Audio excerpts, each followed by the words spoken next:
اهلا بكم يا شباب. النهارده يعني حضرني موقف خليكم تضحكوا معايا.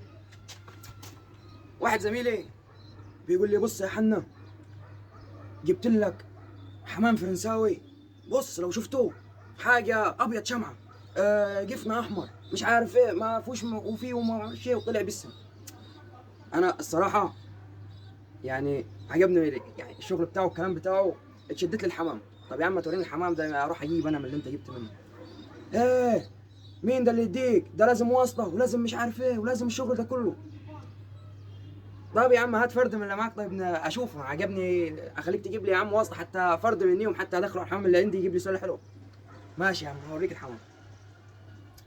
كلمني وجيب لي الفرد. مش عايزكم، بس عايزكم تمسحوا يعني تمسكوا نفسكم كده يعني من الضحك.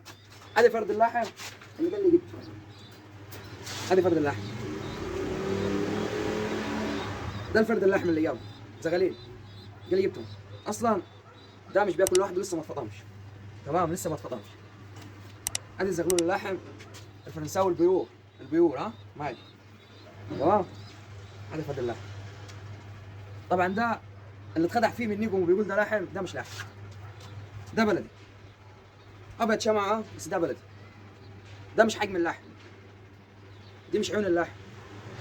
اللي هو ما عرفوش ده فيه لطشه، هذا اللطشه اللي هو ما شافوش. تمام. ما يهمني انا ما يهمنيش اللطشه والشراويل والكلام ده كله، انا يهمني هو شاف حمامه بيضه قال لك ده لحم. طب لحم فين؟ يعني في ناس اعوذ بالله يعني ايه بيضحكوا على الناس اللي هي لسه مبتدئه. ده واحد بيقول لي هجيب لحم فرنساوي، قلت له هات لحم فرنساوي. طب عندك؟ قلت له والله مش متوفر دلوقتي. راح اشترى من بره. واحد بيقول له عندي سلاله مفيش زيها مش عارف إيه. ده اللحم الفرنساوي اللي اتضحك عليه. فخلي بالكم مش اي حمامه بيضه تبقى لحم فرنساوي. تمام. ادي اللحم الفرنساوي، ادي اللحم الفرنساوي، ده اللحم الفرنساوي. شوف الفرق، ده فار بالنسبه لدي.